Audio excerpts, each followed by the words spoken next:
Hello traders, welcome to option verse. आज हम बात करेंगे एक ऐसे टॉपिक की जो हर ट्रेडर को मास्टर करना चाहिए, that is chart behaviour.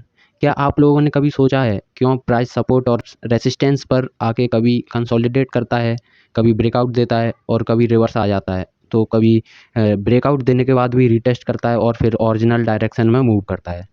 After watching this video you are going to master this things. तो टॉपिक स्टार्ट करने से पहले do hit the subscribe button for more such content. So let's begin with the topic. Market एक particular price पर आके अगर multiple time rejection मिले और एक हॉरिजॉन्टल लाइन क्रिएट करे तो इसको हम कहते हैं सपोर्ट या रेसिस्टेंस। तो अगर ये लाइन ऊपर की साइड में है तो ये इसको रेसिस्टेंस जोन बोलते हैं, और अगर ये लाइन वर्चुअली क्रिएट हो रही है नीचे की साइड में तो इसको सपोर्ट जोन बोलते हैं।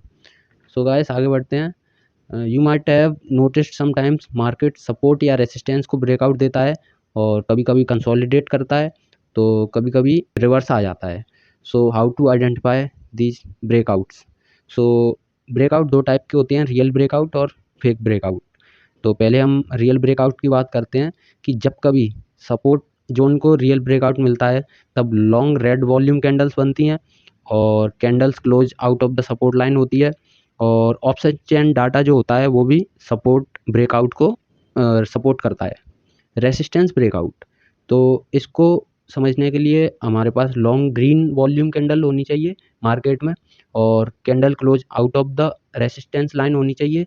ऑप्शन चेन डाटा भी बुलिश होना चाहिए। So here you can see some examples where support line को ब्रेक किया मार्केट ने, और now you can see some more examples of resistance breakout. Now let's talk about false breakout. तो दोस्तों इसको हम एक एग्जांपल से समझते हैं। Whenever market false breakout देता है, इसके भी दो टाइप्स होते हैं। फॉल्स ब्रेकआउट, ये फर्स्ट जो है only wick out of the support और resistance zone but candle close inside the zone. और जो सेकंड टाइप है उसमें कैंडल क्लोज आउटसाइड जोन होती है बट मार्केट उस डायरेक्शन में मूव नहीं करता है, वहीं पर कंसोलिडेट करता है। तो फॉल्स ब्रेकआउट को हम तीन चीज़ों से आइडेंटिफाई कर सकते हैं। अगर वॉल्यूम ब्रेकआउट को रिस्पेक्ट नहीं कर रहा है, इसका मतलब कि अगर वॉल्यूम हाई नहीं है ब्रेकआउट पर तो ये एक फेक ब्रेकआउट हो सकता है। सो जो सेकंड है वो है ऑप्शन चेन। अगर ऑप्शन चेन डाटा ब्रेकआउट को रिस्पेक्ट नहीं कर रहा है, उसके फेवर में नहीं है, तो it might be a false breakout. So जो थर्ड है वो है अगेंस्ट द ट्रेंड। अगर market against the trend breakout दिया है so it could be a false breakout. Now we are going to talk about reversal. अगर market rejection लेता है किसी भी सपोर्ट या रेसिस्टेंस जोन से, that is called reversal. Here you can see some examples of reversal. So here are some ways to identify reversals.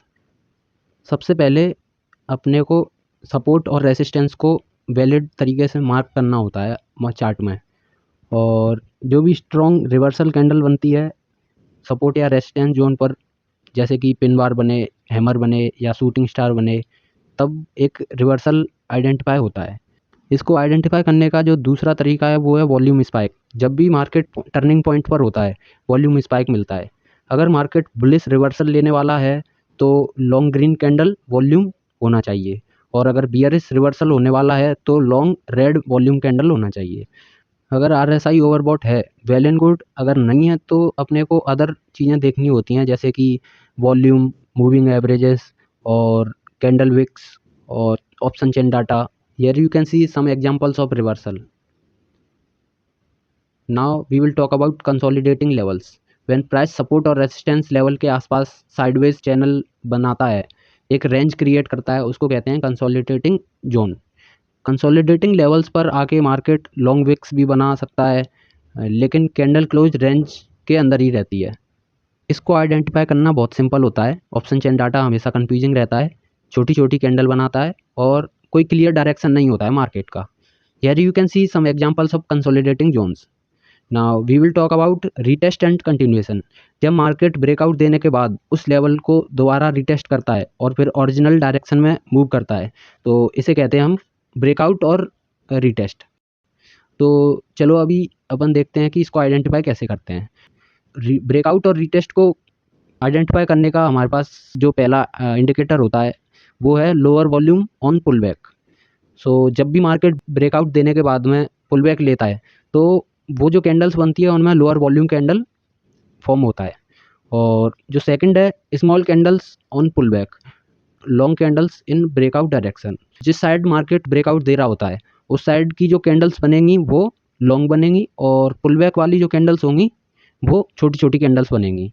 सो जो third है वो है जिस डायरेक्शन में ब्रेकआउट दिया है मार्केट ने वो ऑप्शन चेन के थ्रू बैक्ड रहेगा, मतलब कि सपोर्टेड रहेगा ऑप्शन चेन से।